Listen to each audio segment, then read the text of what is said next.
প্রিয় দর্শক শ্রোতা, আড্ডা সন্ধ্যা অনুষ্ঠানে সকলকে জানাই অনেক অনেক প্রাণের অভিনন্দন ও শুভেচ্ছা। আজ মঙ্গলবার, আপনারা অধীর আগ্রহী ছিলেন যে আজ আমাদের কে আসবে অতিথি হিসেবে। প্রিয় দর্শক শ্রোতা, আজ আছে আমাদের মাঝে একজন ম্যাডাম, আমাদের শিল্পী আপা। উনি একজন কবির লেখক। আমরা ওনার কাছে কবিতা আবৃত্তি শুনবো, সেই সাথে ওনার জীবনের অনেক গল্প শুনবো। সরাসরি চলে যাচ্ছি আমি শিল্পী আপার কাছে। শিল্পী আপা, রেডিও সারাবেলা আপনাকে অনেক অনেক শুভেচ্ছা, স্বাগতম। কেমন আছেন, কেমন লাগছে একটু বলেন। আলহামদুলিল্লাহ, অনেক অনেক অনেক ভালো লাগছে আপনাদের আয়োজন, আপনাদের সঙ্গ এবং আপনাদের কথোপকথন হৃদয়কারী। আপনি রেডিও সারাবেলার কথা শুনেছেন আগে? হ্যাঁ, কিন্তু বুঝতে পারিনি। ওই বাবু বলেছিল যে রেডিও এখন টেলিভিশন হয়ে গেছে, এ বিষয়ে আপনি কি বলবেন? এই বিষয়ে বলবো যে কিছু বললে নিজের ডিস্ট্রিক্টের একটু ভুল হয়ে যায় বলা। আমার তো সুনামেই করতে হবে, যেহেতু আমি রংপুরেরই মেয়ে। বাবু ভাইয়ের যদি না না আপা, এমন তো কিছু নাই যে আপনি বলবেন না। সুনাম না করতে দুর্নামের কিছু নাই এখানে। হ্যাঁ হ্যাঁ হ্যাঁ, আচ্ছা, যেটা হচ্ছে যে আপা, আপনি তো আমি গাইবান্ধার চিন্তা মেয়ে। করতে পারি নাই যে এখানে আপনি গাইবান্ধার মেয়ে, জন্ম জি। গাইবান্ধায়। হ্যাঁ, একটু আপনার পরিচয়টা নিয়ে কথা বলি। জি আপনার বাড়ি গাইবান্ধায়, বাট আপনার শ্বশুরবাড়ি পাবনায়। জি। আপনি গাইবান্ধার মেয়ে হিসেবে দাবি করবেন না রংপুরের মেয়ে হিসেবে দাবি করবেন, নাকি আমি দুটোই করবেন? বৃহত্তর রংপুরের মেয়ে হিসাবে দাবি করি। আচ্ছা আচ্ছা। আর আমার জন্মস্থান সুন্দরগঞ্জ, গাইবান্ধা, নানাবাড়ি। আচ্ছা। আর আমার দাদাবাড়ি গাইবান্ধা, কামারপাড়া, লক্ষ্মীপুর। একটু যদি বলেন আপা, যে আপনার দাদা বা আপনার বাবা বা আপনার পরিবার নিয়ে একটু যদি পরিচয়টা দিতেন, তাহলে আমাদের বিশেষ করে গাইবান্ধার দর্শক শ্রোতারা যারা দেখছে এই লাইভ জি অনুষ্ঠানটি, জি জি জি, হ্যাঁ। তারা তাদের কৌতূহলটাও একটু মিটে যাবে যে এই ম্যাডাম কে আসছে আজকে রেডিওতে। হ্যাঁ, আপনার প্রশ্নটা একটু পরিচয়। আমার ভীষণ ভালো লাগছে, কিন্তু উত্তরটা যে দেওয়ার আগে আমার মনে হচ্ছে অনেক অনেক কথা। তার মধ্যে আমি প্রথমেই শুরু করব অবাক কাণ্ড। আমরা ছোটবেলা থেকে বলে আসি দাদির বাড়ি, অর্থাৎ আমরা নদী ভাঙা মানুষ। বলতে আমার ভীষণ ভালো লাগে। তিস্তা পাড়ের মেয়ে আমি সৈয়দ বংশের মেয়ে। অনেক নিয়ম কানুনের মধ্যে বড় হতে হয় আমাদের, এটা ছিল। এবং তবে সব কিছু বাইন্ডিং আমার দাদির মাঝে ছিল। আর লক্ষ্মীপুর স্কুল, কামারপাড়ায় লক্ষ্মীপুর স্কুল, অর্থাৎ গাইবান্ধার মাঝে, এটি খুবই নামকরা একটা স্কুল ছিল। ওখানকার প্রধান শিক্ষক ছিলেন জালালউদ্দিন আহমেদ, খুবই সুপরিচিত এবং একজন অন্য প্রকৃতির ভালো মানুষ। আবার লক্ষ্মীপুর হাই স্কুলে আপনি কত সালে পড়েছেন ওখানে? আমার প্রাইমারি থেকে শুরু করি। তখন কি মুক্তিহরণ সরকার ছিল? রণজিৎ সরকার ছিল? হ্যাঁ, দাদারা সে কি ছিলেন। কথা বলেন কি আপনি? আপনি তো তাহলে মানে গাইবান্ধার উপকণ্ঠে এই যে সাহিত্য চর্চার যে খনি ছিল গাইবান্ধার, হ্যাঁ। লক্ষ্মীপুরে যদি বলি যে মুক্তিহরণ সরকার, রণজিৎ সরকার, হ্যাঁ। সেই সময়ের, তাহলে তো আপনি রঞ্জিত দাদাকে চিনবেন। তবে এর ভিতরে কিছু কথা বলতেই হয়। আমি যখন 14 বছর বয়স, সেই সময় আব্বা এখান থেকে চলে যায়। আচ্ছা আচ্ছা। রংপুর পীরগাছা, যার জন্য আমি বললাম আমি রংপুর, বৃহত্তর রংপুরের মেয়ে। আপনার বাবা কি করতো একটু যদি বলেন? আমার আব্বা পানি উন্নয়ন বোর্ডে চাকরি করতেন, মেকানিক্যাল ইয়েতে, ইরিগেশন সেকশনে। আচ্ছা, আপনার সঙ্গে মানে আপনার দুজন ছেলে এসছে, ভাগ্নে, আমরা ভাগ্নে করে রাখছি শুরু থেকে। জি জি জি। আপনারা তো বালাসীঘাট ঘুরেছেন নৌকায় করে, বেশ 3-4 দিন আপনাদের ট্যুর চলছে। হাফিজুল হিলালি বাবু ছিল আপনাদের দলে, তারপরে বাবু আমাকে দাও দিয়েছিল, বাট পেশাগত কারণে আমি যেতে পারিনি। 2 মামা আছে, মামা দুজনের নাম বলবেন না একটু? তারা কোথায় কোথায় আছে, কি করে?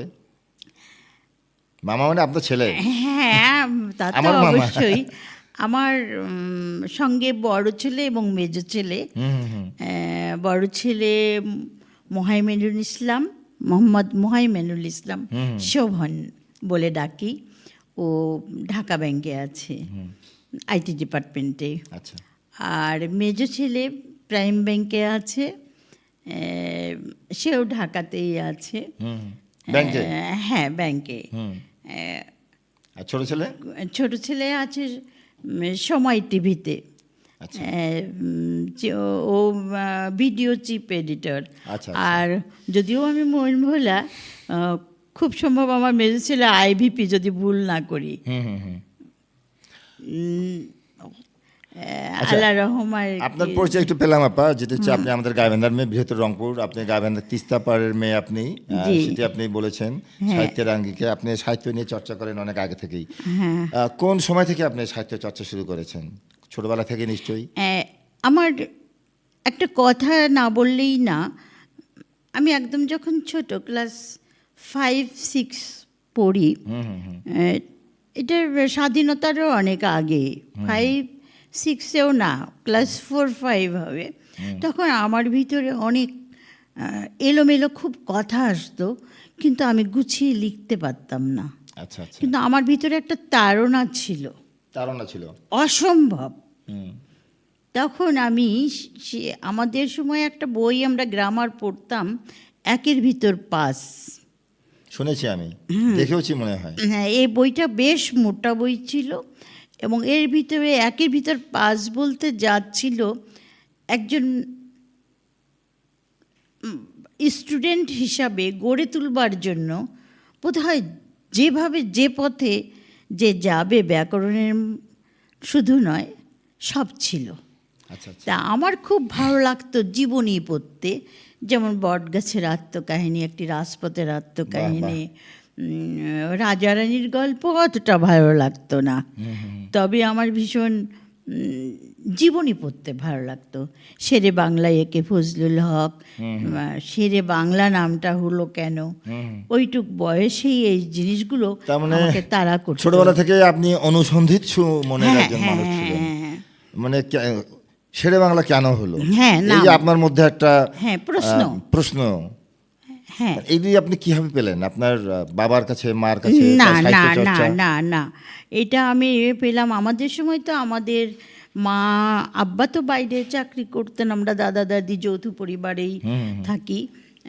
আমার মা শুধু আমাদের পড়াশোনাটা দেখতেন, যে ঠিক সময়ে মাগরিবের নামাজের পর আমরা পড়তে বসলাম কি না, আবার খাওয়ার সময় হলেই খেতে ডাকতেন, আর পড়তে হবে না এখন, আগে খেয়ে যাও খাওয়ার সময়, অতএব আমাদেরকে তুলে নিতেন। আর পড়ার ওই ফাঁকে ফাঁকে আমার এই একের ভিতর বই পাস, মানে একের ভিতর পাঁচ বইটা আমাকে খুব টানতো। মানে ওই বইটাই আপনাকে অনেক অনুপ্রেরণা বলেন বা গাইড করেছে আপনাকে? শুধু ওই বই না, আরো আছে, আরো অনেক অনেক আব্বার আলমারি ভর্তি বই ছিল। আচ্ছা আচ্ছা আচ্ছা। এই বই থেকেই আমার বড় বোনদের বই ছিল, মানে আগের সে বাংলার প্রতি ছোট ছোট গল্পগুলো, যেমন কাকচড়ের গল্প, বিভিন্ন ধরনের পড়তে আমার খুব ভালো লাগে। শিল্পী আপা, আপনি জীবনে প্রথম কবিতা লিখেছেন, সেটা কত বয়সে?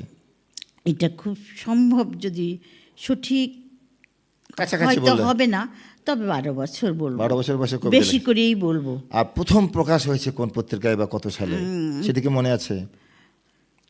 প্রথম প্রকাশ এইটা বগুড়ার যে পত্রিকা, এটা হলো খুব, এখন তো জাতীয় পত্রিকা, হ্যাঁ, করতোয়া। করতোয়া। আচ্ছা আচ্ছা। হ্যাঁ, তখন আমার বড় মেজো ছেলে খুব সম্ভব ক্লাস 8-এ,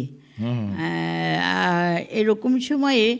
আর আমার মানে প্রাণ আমাকে যে ওরা উদ্বুদ্ধ করে, আমার হাজবেন্ড এই ব্যাপারে কোনো রকম বাধা ছিল না আমার ব্যাপারে, মানে আমরা স্বাধীন।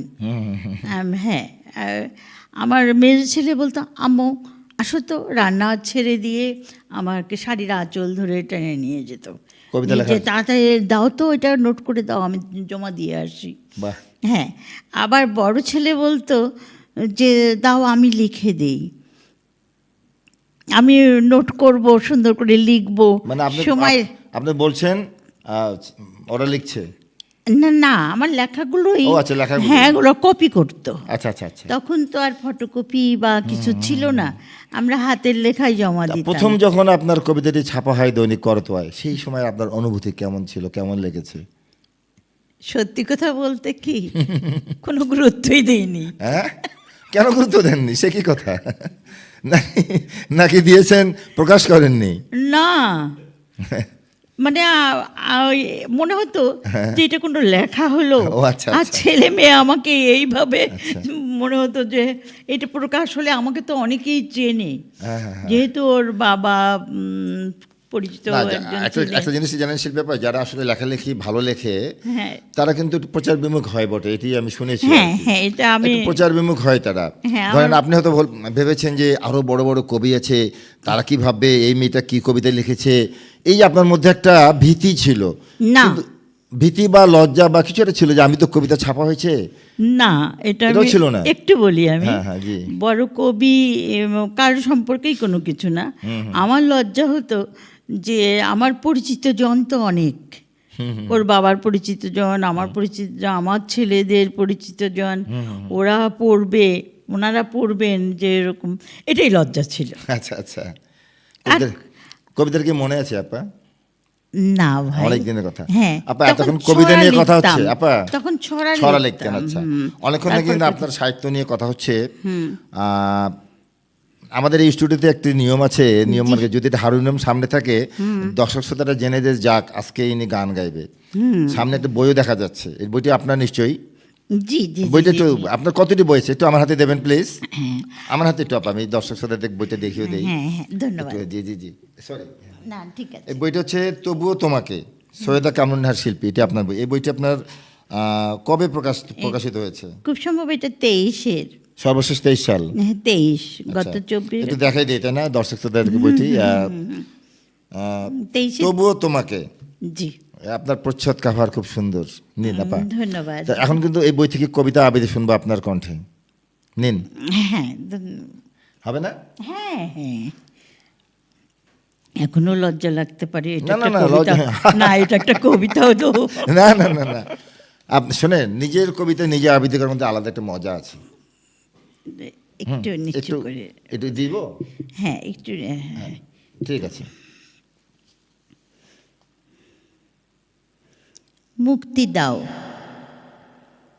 সাদা রং, হ্যাঁ সাদা রঙের মাঝেই খুঁজে পাবে এই আমাকে, বলেছিলে তো তুমি সেদিন, জানতে না কবি কে আমি, আজও আধারে রয়ে গেলাম। একটি মনকে তুমিই বলো কত খণ্ড বিখণ্ড করা যায়, তবুও আমরা আমাদের মতো কবিতা, কথায়, ভালোবাসায়, প্রকৃতির মাঝে, কখনো বা নদী নৌকোয় দেখে নিয়ে একদিন পাড়ি জমাবো, ঠিক একদিন। সেদিন দু চোখ ভরে দেখব ভালোবাসার পৃথিবীকে, স্রষ্টাকে জিজ্ঞেস করব আমার সমস্ত ভালোবাসা কেন অবহেলিত, কি পাপ ছিল আমার, ক্ষমা করো, একটু শান্তি দাও, আর কিছু চাইনি হে বিধাতা, আবার আমায় মুক্তি দাও, এবার আমায় মুক্তি দাও। ধন্যবাদ। খুব সুন্দর আপা, খুব সুন্দর। আমি আবৃত্তিকার নই, আসলেও পড়লাম আর কি, যাই হোক, চেষ্টা করলাম। বড় কবিতা বা লেখকরা তাই বলে আর কি। না তাই তো বলে। আচ্ছা আপা, জি আবার কবিতা শুনবার একটি, সেটি কোনটি শুনবো আপনার ইচ্ছা মতো শুনবো। আচ্ছা, আপনারা অতি সম্প্রতি বালাসীঘাট নৌকায় চড়ে খুব মজা করেছেন, একদম এপার থেকে ওপারে গেছেন। পারলে আপনার ওই নদী থেকে ঝাঁপ দিয়ে আবার নৌকায় উঠবেন যদি সেরকম যন্ত্র থাকতো। একটু বর্ণনা করেন কেমন লাগলো অনুভূতি। এই যে ভাগনারা সহ, আপনার ছেলে সহ, আমাদের হাফিজুল হেলেলি বাবু সহ আপনারা খুব মজা করলেন। একটু অভিজ্ঞতা দুই সেই এক মিনিট। পৃথিবীটা আমি বলবো নতুন একটা ভালোবাসার পৃথিবী। আমি প্রতি কথায় কথায় বলি, বহু কবিতায় লিখি আমি বিশ্বপ্রেমিক, তবে প্রেমকে আমি পছন্দ করি না, আমি ভালোবাসায় বিশ্বাসী। অতএব সেদিনের বেলাটা আমার ছেলে মেয়ে আমাকে যে উদ্বুদ্ধ করলো বাবু ভাইয়ের, হাফিজুল হিলালি বাবু ভাইয়ের সহযোগিতা, আন্তরিকতা, এবং তার যে আমাদের সংগঠনের, অর্থাৎ আমরা যে রংপুর বিভাগীয় সংগঠনের একটা গ্রুপ, আমরা যে একাত্মতা, এই আন্তরিকতা, তাদের ফুল দিয়ে আমাকে, আমি কল্পনার বাইরে পাওয়া। আমার খুব বিশ্বাস যে আমার বাচ্চারাও অভিভূত, যদিও তারা অনেকটাই বোধহয় বড় হয়ে গেছে অনেকের কাছে, আমি বাচ্চাই বলি। তা তো বটেই।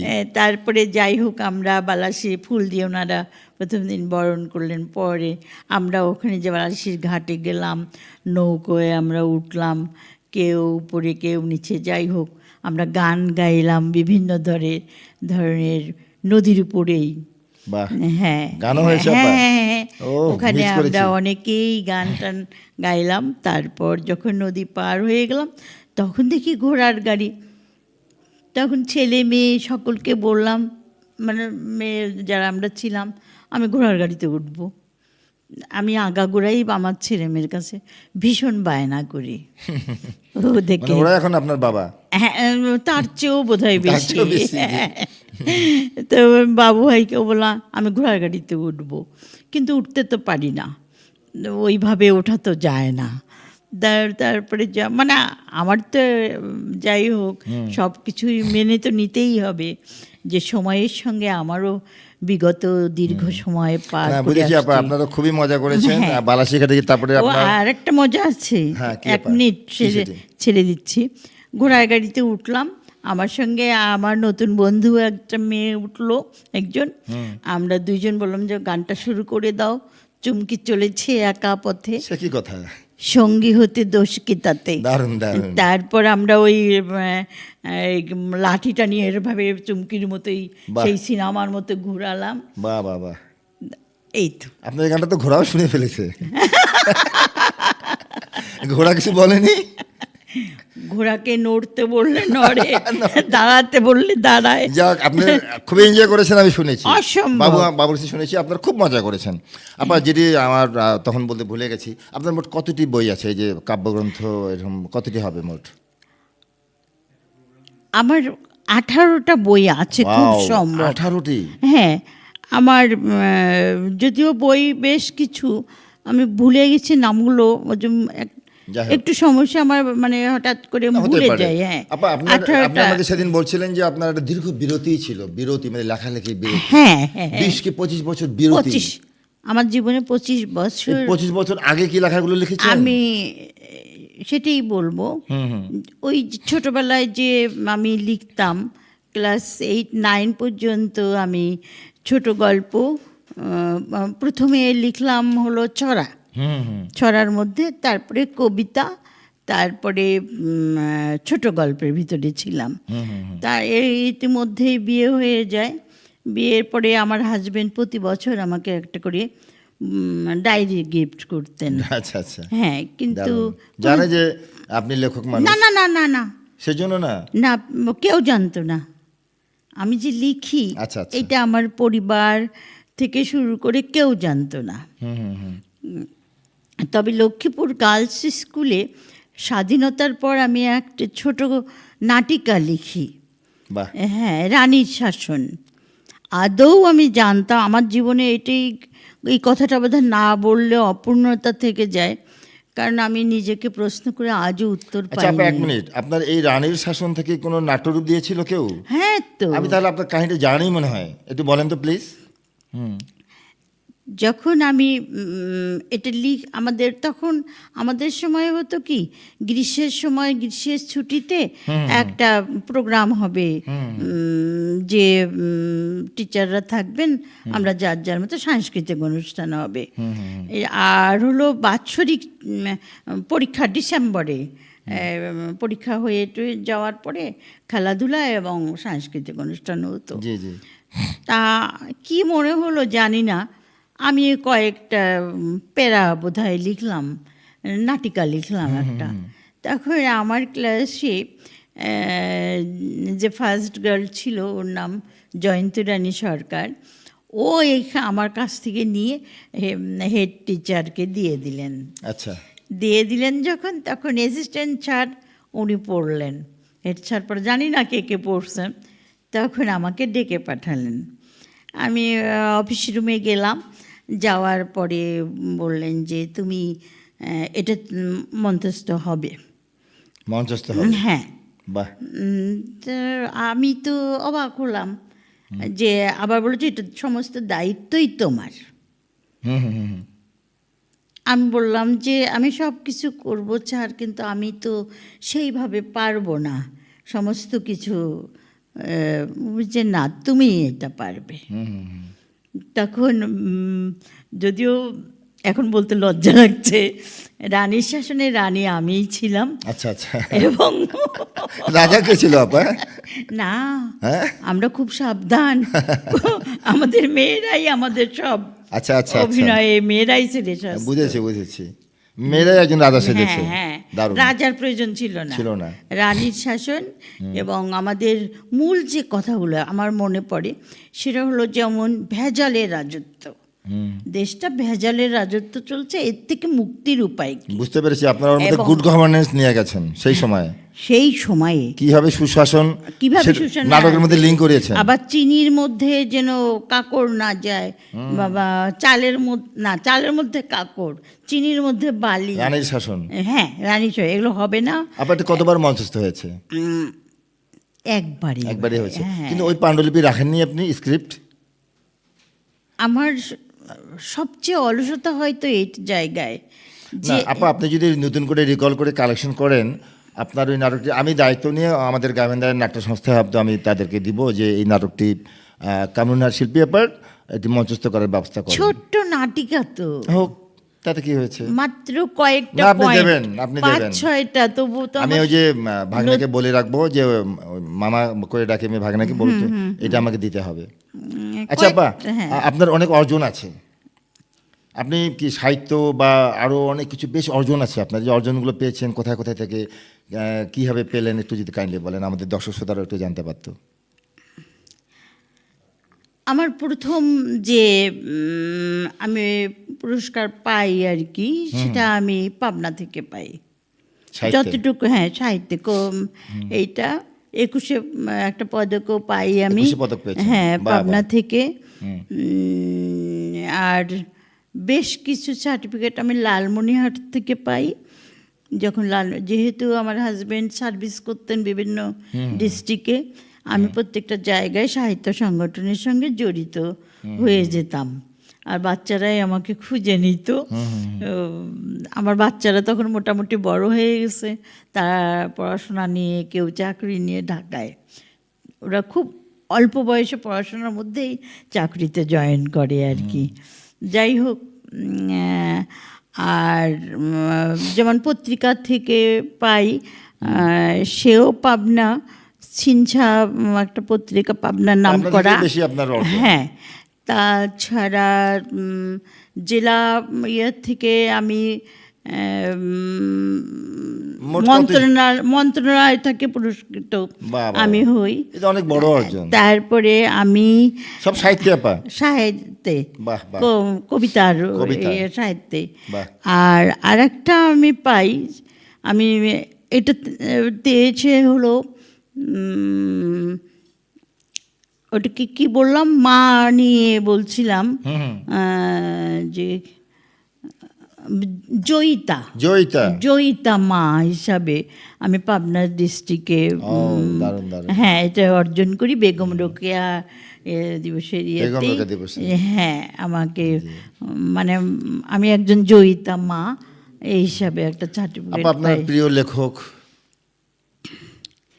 আমার প্রিয় লেখক আমাকে উদ্বুদ্ধ করেন, আমি যাকে ভালোবাসি আজীবন, কাজী নজরুল ইসলাম।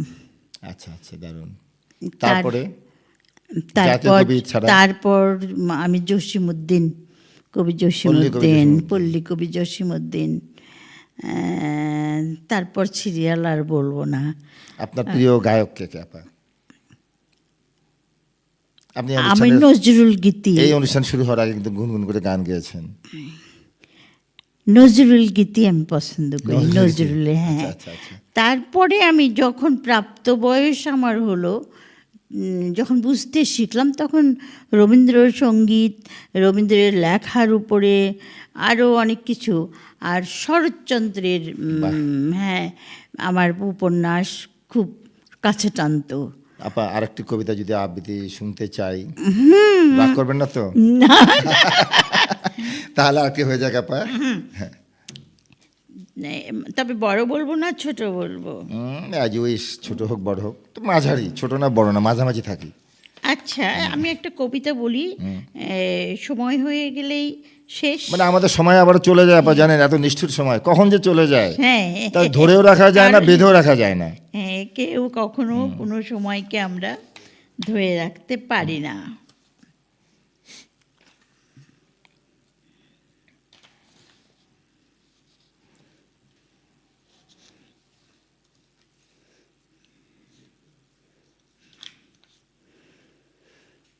সবগুলি তো আপনার কবিতা, আপনি যে কোনো একটা নিয়ে নেবেন, খোঁজাখুঁজি করছেন।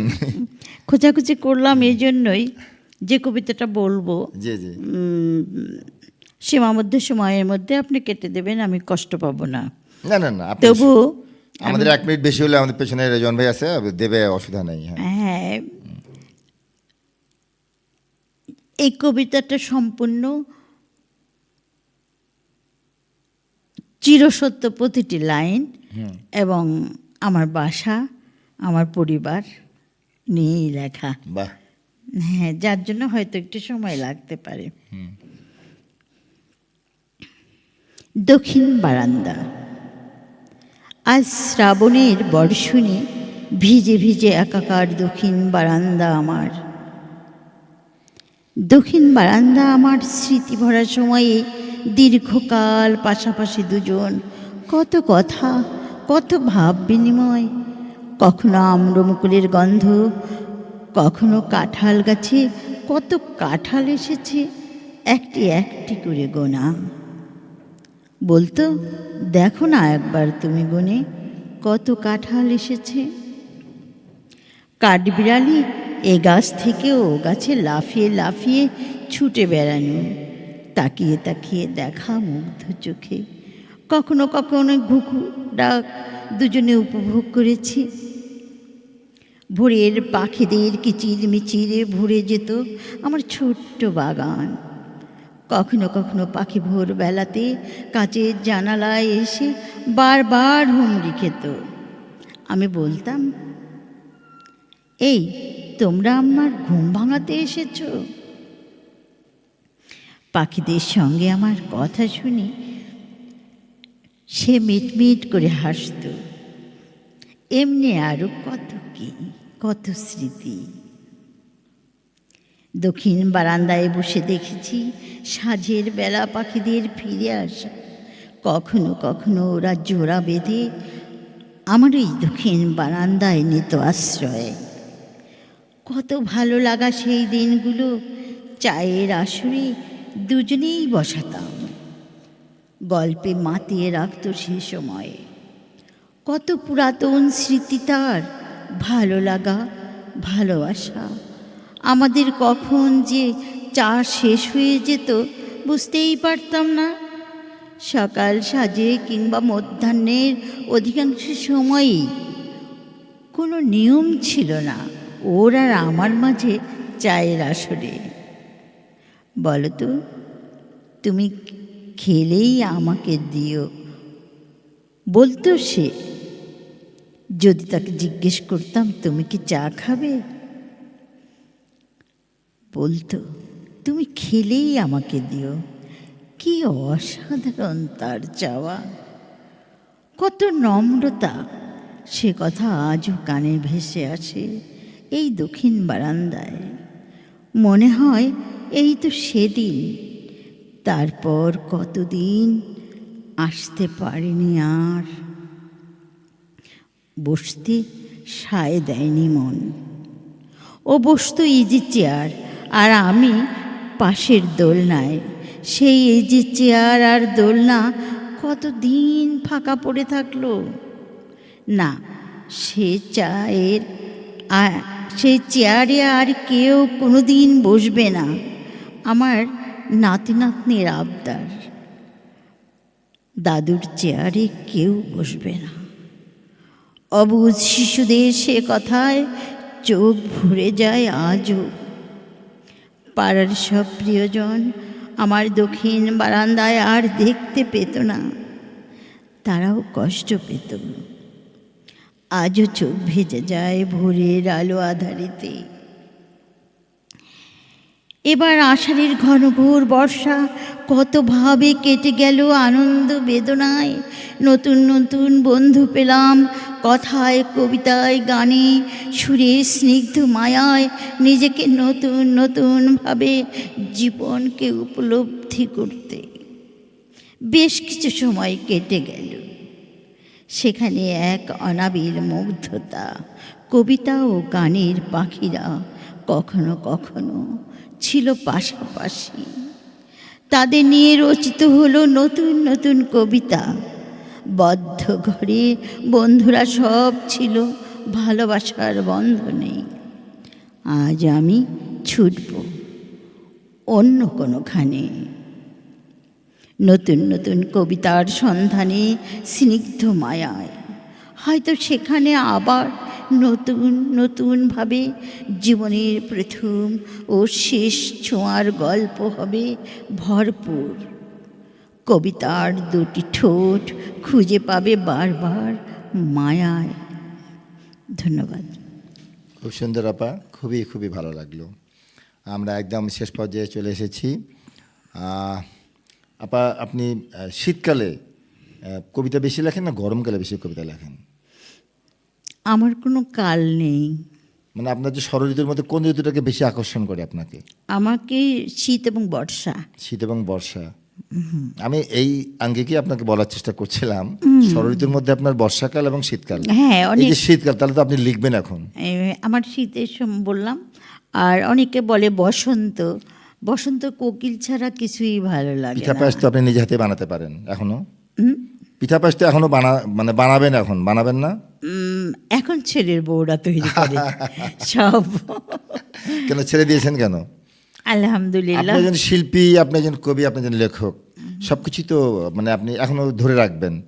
আর হ্যাঁ, হয়। শিল্পী আপা, আপনার জন্য কি অনেক অনেক দোয়া থাকলো। আপনি এখনো কি বলবো যে আপনি যে জয়িতা পুরস্কার পেয়েছেন, আপনি অদম্য, আপনি একজন নারী, আপনি আমাদের নারীদের অহংকার, আপনি একজন রত্নগর্ভা। সব দিক দিয়ে বলবো যে আপনি একজন কি মহান, আপনি একজন সুখী মানুষ। আপনার মতো বাংলাদেশের প্রত্যেক নারী এবং প্রত্যেক মানুষ যেন এইভাবে কি বলবো যে অনুকরণীয় হয়। আপনার লেখনী, আপনার পরিবার সাজানো গোছানো সব কিছু মিলে কিন্তু আমাদের খুব ভালো লাগে। তো যাই হোক আপা, আমরা একদম শেষ করে সময় নাই, অনেক কথা আমি নিজেই কথা বলে ফেললাম। কয়েকটি কথার মধ্য দিয়ে আপনি দর্শক শ্রোতাদের কাছে বিদায় নেবেন, দুই চার পাঁচটি কথার মধ্য দিয়ে। একটি কথা ইদানিং আমি বলি, অনেককেই বলি এবং লেখার মাঝেও আমি প্রকাশ করি। সেই কথাটাই বলে যাব। সমস্ত যারা লেখক, শুধু তাই না, প্রতিটা বাবা মার কাছে আমার আবদার থাকবে যে আপনারা নিঃস্ব হয়ে আপনাদের ছেলে মেয়ে মানুষ করবেন না। এটা আমার হাজব্যান্ডের কথা। তিনি জীবনের শেষ বেলায় কথা বলে গেছেন। যে আসতো তাকেই বলতেন, অন্তত তোমার চিকিৎসার টাকা, তোমার খাদ্যের টাকা এবং তোমাকে যে শেষ বয়সে সেবা যত্ন করবে সে টাকা, অর্থাৎ এই শেষ সম্বলটুকু তুমি যেন কারো কাছে কখনো কারো মুখাপেক্ষী না হও। অনেক অনেক ধন্যবাদ আপা। অনেক কি বলবো যে অনেক গুরুত্বপূর্ণ শিক্ষণীয় কথা বলেছেন ভাই। তারপর তাহলে আপনি বিদায় নিয়েছেন, আমি এবার বিদায় নিই, আমাদের সময় একদম শেষ। সিগন্যাল পেয়েছি অনেক আগেই। প্রিয় দর্শক শ্রোতা, এতক্ষণ আমাদের মাঝে উপস্থিত ছিলেন কবি লেখক, উনি সৈয়দা কামরুন্নাহার শিল্পী। আপাকে অনেক অনেক কি বলবো যে অভিনন্দন যে আমাদেরকে সময় দিয়েছে। অনেক অনেক শুভকামনা আপার জন্য। আপা আবারও যদি কখনো সময় পান আমাদের রেডিওতে আসবেন, সেই আপাকে সেই দাওয়াত দিয়ে রাখলাম। আপনারা সকলে ভালো থাকবেন, সুস্থ থাকবেন। শুভ সন্ধ্যা। শুভ সন্ধ্যা।